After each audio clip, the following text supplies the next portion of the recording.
I'm Alan Robarge, a relationship coach and a psychotherapist. Welcome to Improve Your Relationships, where I like to talk about attachment injuries and healing attachment trauma. And this video is slightly a little different from other videos. It has a bit of a cheerleading quality. It has a bit of a put it out there, say it like it is, be direct, because I want to say something that I know many people like to hear and need to hear. And they even say it to themselves, but it's so easy to ignore or not pay attention or realize that you need it to be heard again and again and again.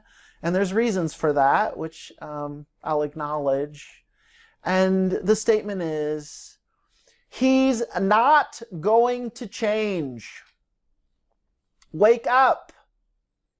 Stop pretending that something will be different and someone somehow will learn some amazing new skill or have some epiphany or aha moment or really be able to discover a completely different way of relating and finally be able to give you what you need, what you want, and offer emotional connection. This is not happening. Now, let's put a little asterisk here off to the side, or real quick tangent. Of course, I don't know. I don't know the specifics of your relationship and if someone can or can't change, if you can or can't change. But here's the point. This is why I'm doing this video. Do you know the number of people that I talk to who repeatedly loop in a predictable cycle of an unhealthy relationship with a partner that they mostly knew and know, or they knew from early on and they still know today? This is not the right relationship for them. And they have a series of evidence. He does this, he did this, he did this, this happened. And if they are even able to look at their own self and their own list to say, well, I don't want this, I don't bring this to the relationship, this is where I have to grow, and because I've picked this person, it's just like not the right conducive time for me to learn these new healing skills myself. And nonetheless, even though people that I have been talking to for over 15 years, it's a reoccurring experience that we seem to keep looping in our own dysfunction, where we come back with the dishonest question, do you think he can change? And the answer is no. He's not changing. This is who he is. This is who you picked, and you have known this for 2 years, 5 years, 17 years, 23 years, or 6 months. I don't know how long it's been. But oh, I'm so sorry. I was going to say ridiculous because it sounds like I'm calling you ridiculous. Please know I join you. I've done this myself many times. So it's not so much that we are ridiculous, but the thought process is ridiculous. I'm really trying to point out, to say, let's get more grounded and honest with ourselves about where does this come from? And usually it's our unintegrated, unresolved attachment trauma and this profound longing and a fear of abandonment, where we want to pick someone who's just not the right person for us because we can't fathom being alone. And that we'd much rather be linked to the longing of the potential of one day connecting with this person that we've chosen than be honest with ourselves that we need to drop into our own aloneness and not to be attached, not to be in relationship with the partner that we picked, who's the wrong partner.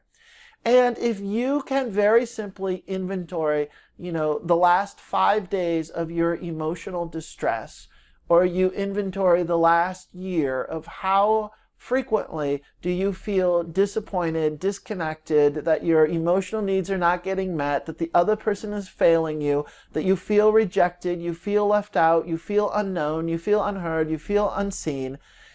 If you inventory and you really look at it, you're just weighing it, and you have to be honest with yourself that this is not a helpful situation to you. This is not a nourishing situation for you. It's not because he can't be nourishing. It's because you realize in your life that that's just not what you want. But you won't be honest with that. Instead of taking control of your life and saying, I don't want this. I really, I'm going to be alone. I'm going to take a break from relationship. I'm willing to go through the grief of grieving, the ending with this person, that we have this on again, off again dance. But you're not able to really embrace and look at that history and the unmet needs, and to be honest that the writing is on the wall. And what is the writing? Is just saying this is the wrong partner for you. Instead of looking all of that at that, your brain returns to, well, how do we scheme and solve? How do we make it different? How do we come up with a plan so we can prolong this? Maybe this, maybe this, maybe this, maybe this, maybe this. And included in that is, maybe he'll change. Maybe he'll change. If we could just get him on board with therapy. Yeah, he needs therapy. He really needs to look at his history. He really needs to look at what's going on in his baggage. And usually when people do this, when you do this, when I do this, we'll also say, oh, well, I have work too. I have work to do. Of course I'm going to, I'll go to therapy too. I'll do my work. I'll really do my work. But for him, if he could just do, because, he needs to change. If he's going to change, then the relationship is going to be, salvageable. He's not changing. He's not going to therapy. If he was, he would already be in therapy doing his own thing. He'd spearheaded. He does not need you to be a manager of his life. He does not need you to be a social worker or a case manager to buy him books and to tell him, what healing modality, healing insight that he needs. If he wanted that, he would just do it on his own. He knows where the library is. He knows where Barnes and Noble is. He knows how to go to Amazon and do a Google search. If he wanted to change, he would take charge of his life and do his own thing.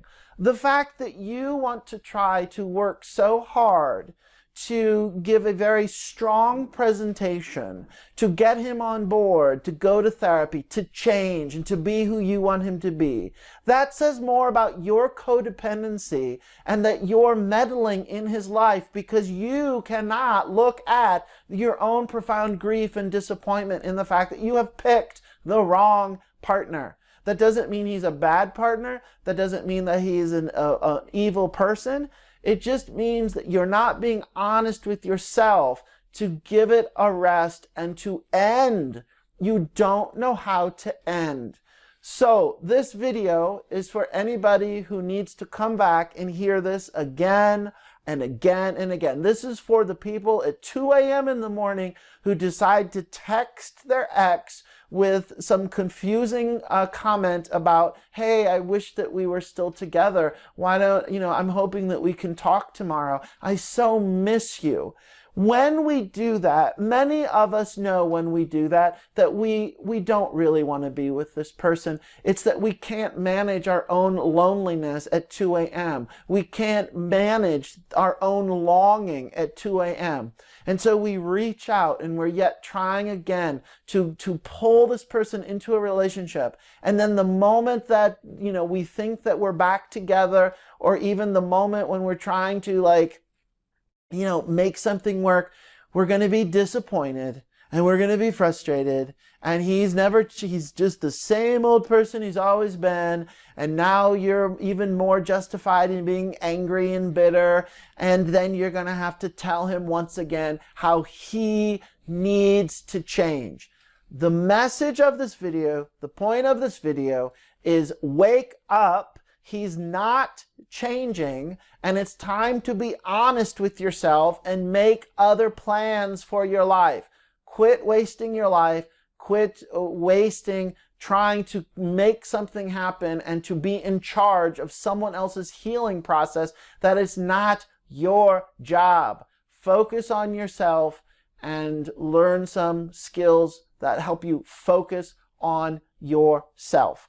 I hope that this is helpful. It can be painful to hear, difficult to hear. Please know that I've needed to hear this 4,700 times at different times in my life. And so maybe you needed to hear it 4,700 times. I'm just saying it's a lot. It just keeps coming. It just keeps, looping. And many people, many of us get stuck here on this fantasy of change.